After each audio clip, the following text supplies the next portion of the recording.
Last part में हमने देखा था कि थ्रोन और सील एग्जोरिज्म पास में एक्टिवेट हो गया था, जिसकी वजह से सभी वॉइस बच चुकी थी। और गैजेट को आपको यहाँ पे कोई और आवाज़ करी तो प्लीज़ उसे इग्नोर करें।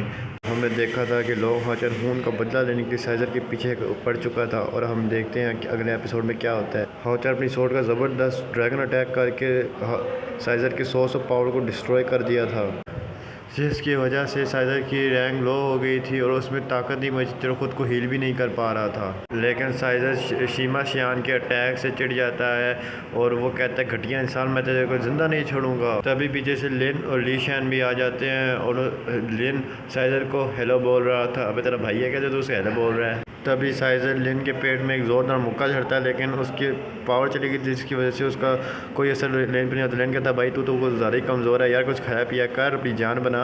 तभी पीछे से ली शेन फॉर्मेशन एरे से उसके ऊपर अटैक कर देती है, जिससे साइजर एरे फॉर्मेशन में कैद हो गया था। तभी पीछे से वैंग वान अपनी शील्ड से स्प्लिट कैनन अटैक कर देती है साइजर के ऊपर, जो डायरेक्ट जाकर साइजर को लगता है। ये अटैक काफ़ी ज़्यादा स्ट्रॉन्ग था, जिसकी वजह से साइजर बहुत ज़्यादा पीछे जाके गिरता है और काफ़ी ज़ोर से गिरता है और उसकी हालत और उसकी कंडीशन बहुत ही ज़्यादा ख़राब हो गई। लेकिन तभी साइजर की रूह के होश उड़ जाते हैं, क्योंकि लॉन्ग हाओ चैन और सायर एक साथ मिलकर उसे खुले में पिलाने और उसे विश्कार में करने के लिए एक साथ आ रहे थे। पहले तो दोनों साइजर को खुले में पिलाते हैं, उस पर अनगिनत स्लैश अटैक करते हैं, जिसके बाद वो दोनों साइजर को विश्कार में पिलाते हैं और उसके ऊपर डबल अटैक कर देते हैं, जिसके अंदर साइजर यानी माइसुके डीमन का परमानेंट एंड हो जाता है और फाइनली उसे जान छूट जाती है और वो मर जाता है।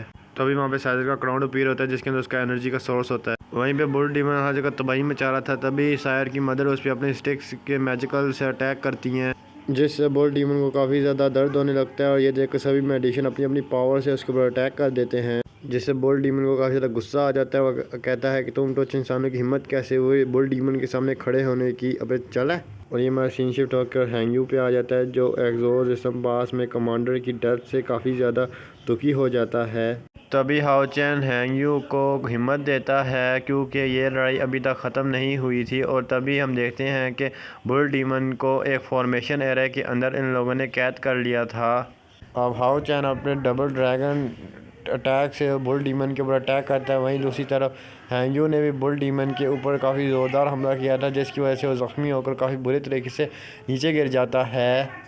अब सायर की मदर अपने इमॉर्टल पावर का यूज़ करने लगती है और उसके बाद बाकी सभी वहदीयत भी इसमें उसका साथ देते हैं, जिसकी वजह से उन्होंने वहाँ पर एक गोल्डन वॉरियर को फॉर्म कर लिया था, जिसकी वजह से वो बुल डीमन के ऊपर अपनी सोर्ड से हमला कर देता है और बुल डीमन एक ही हमले में मारा जाता है। यहाँ पर बुल डीमन ख़त्म हो जाता है, लेकिन अब यहाँ पे सिर्फ एक ही डीमन रह जाता है, लू शियान, जो कि होली मून से फाइट कर रहा होता है। तभी लू शियान कहता है कि मेरे दोनों साथी बेशक मारे जा चुके हैं, लेकिन मैं पूरे एग्जॉरिज्म पास को ख़त्म कर दूंगा। बुढ़े तू मुझे नहीं रोक सकता, तेरे अंदर इतना दम नहीं बल्कि किसी के अंदर इतना दम नहीं एग्जॉरिज्म पास का ख़त्म होने से रोक सके।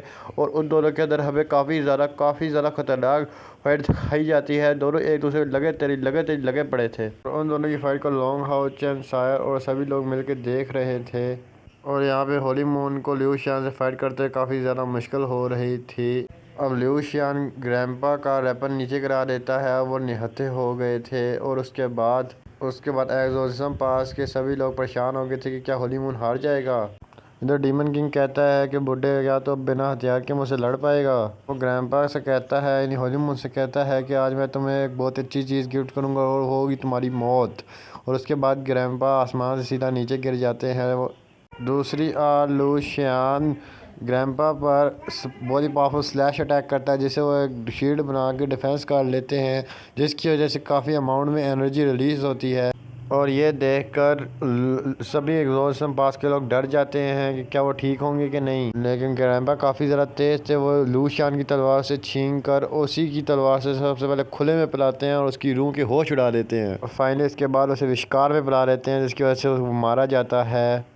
तभी वहाँ पे सब लोग सोच रहे थे कि हाँ फाइनली हम ये जंग जीत चुके हैं। तभी होली मून आगे आता है, अपना हाथ उठा के उठाता है और सब लोग उसी की तरफ देख रहे थे और सबसे कहता है फाइनली हम लोग ये वार जीत चुके हैं, टाइगर जिंदा रहे। जिसकी वजह से सब लोग वहाँ पे बहुत ज़्यादा खुश हो जाते हैं और सभी लोग वहाँ पे खुशी से उछलने लगते हैं और सभी लोग अपनी जीत के झंडे वहाँ पे लहराना शुरू कर देते हैं। तो कहते हैं आखिरकार फाइनली हम लोग जीत गए, आखिरकार में डीमंस को मार के भगा ही दिया।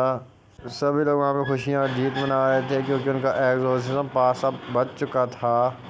क्योंकि आज एग्जॉर्सिज्म पास बच गया था, नहीं तो आज सब कुछ ख़त्म ही होने वाला था। मगर सब ने इस लड़ाई में अपने साथियों को खो दिया था। तभी सीन शिफ्ट होता है, हम देखते हैं कि तीनों थ्रोन उड़ के अपने मालिक के पास यानी डीमन गॉड के पास यानी डीमन लॉर्ड के पास जा चुके थे, जिन्हें देख के कहता है वेस्ट, सब कुछ वेस्ट है, तुम लोग तो बहुत बेकार हो, अब मुझे ही कुछ करना होगा। तभी डीमन गॉड को एग्जॉर्सिज्म बाद सभी खुश होने की और चिल्लाने की आवाज़ें सुनाई देती, जिसके वजह से उसे काफ़ी ज़्यादा गुस्सा हो जाता है और वो फिर अपने हाथों से उन तीनों क्राउन्स को ख़त्म कर देता है। तभी इसके बाद डीमन गॉड अपने हाथों में एक एनर्जी क्रिएट करता है और जिसे होली मून और लॉन्ग हाओ चैन भी महसूस कर पा रहे थे। उसके बाद वो अपने एक ही मूव से पूरे के पूरे थ्रोन और सील को डिस्टर्ब कर देता है, मतलब उसे तबाह और बर्बाद कर देता है। अब उस फॉर्मेशन के डिस्ट्रॉय होने से ग्रेट एल्डर को समझ में आ जाता है ये तो डीमन किंग है और कहता है वो एग्जॉर्सिज्म पास में क्या कर रहा है। दोस्तों अब यहाँ का माहौल काफ़ी ज़्यादा बिगड़ने वाला है। अब एग्जॉर्सिज्म पास में डीमन किंग अपना कदम बढ़ाता है, जिससे हर चीज़ तबाह और बर्बाद होने लगती है और वहाँ पे और एग्जॉर्सिज्म पास में लगी हुई शील्ड भी टूट जाती है, जिससे वहाँ पे भयंकर तबाही मचने लगती है। और सभी वॉरियर्स को समझ में आ चुका था कि अब तो बेटा बहुत ही भयंकर तबाही होने लगी है और एग्जॉर्सिज्म पास का थ्रोन ऑफ सील भी डिस्ट्रॉय हो जाता है और सब लोग समझ जाते हैं कि बहुत ही बुरा होने वाला है और डीमन एम्पर काफ़ी ज़्यादा खुश हो जाता है, जिसके बाद ये सीन यहीं पर कट हो जाता है। तो गाइस डीमन किंग का लॉन्ग हाउ चैन से एक रिश्ता है और ये बात आपको पता ही होगी। एक्सप्लेनर अली की अगर आप वीडियोस देखते हैं तो उसने आपको ये बात बताई होगी, लेकिन मैं भी इस पर एक वीडियो बनाऊंगा और मैं बहुत जल्द उसे आपकी तरफ लेके आऊँगा। उसके बाद हमें नरेटिंग वाइज बताती है कि डीमन क्राउन सभी डीमन की पावर का कोर होता है और यहीं पे इनकी सारी एनर्जी स्टोर होती है और ये क्राउन सभी डीमंस के अंदर पाया जाता है। एक बार जब डीमन मर जाता है, डीमन का क्राउन वापस से लॉर्ड का पिलर में चला जाता है, जिससे दूसरे डीमन का जन्म होता है और वो नया वाला डीमन पुराने वाले डीमन की सभी पावर्स को पा लेता है उस क्राउन की मदद से, जिससे वो डीमन और भी कई ज़्यादा हद तक पावरफुल बन जाता है। और उसके बाद अगर एक दफ़ा क्राउन डिस्ट्रॉय हो जाए, इसके बाद डीमन पिलर को 10 साल लगते हैं एक नया डीमन क्राउन बनाने के लिए। इसका मतलब डीमन को मारना बेकार है, जब तक डीमन पिलर है वो दोबारा ज़िंदा हो जाएंगे और फिर से दोबारा वापस आ जाएंगे और वो दोबारा आ जाएंगे और डीमन लॉर्ड को कभी ख़त्म ही नहीं किया जा सकता, क्योंकि इस तक इस दुनिया के अंदर 70 कम से कम 72 पिलर गॉड्स एग्जिस्ट करते हैं और ह्यूमंस ने उन पिलर्स को डिस्ट्रॉय करने की काफ़ी कोशिश की, लेकिन कोई भी उन पिलर्स को डिस्ट्रॉय नहीं कर सका। जितने भी किया वो सबके सब मारे गए और ह्यूमंस ने आज तक एक भी डीमन पिलर को डिस्ट्रॉय नहीं किया। होली डीमन कॉन्टिनेंट में 72 पिलर्स इस बात का सबूत है कि डीमन लॉर्ड को कभी भी ख़त्म नहीं किया जा सकता और ये डीमंस के लिए उनका प्राइड और ट्रम्प कार्ड भी साबित हुआ है। ह्यूमंस कभी भी डीमंस को ख़त्म नहीं कर सकते और डीमन एक दिन मिलके ह्यूमंस को इस दुनिया से मिटा देंगे और अब खुद डीमन लॉर्ड एग्जॉर्सिज्म पास की तरफ बढ़ रहा था।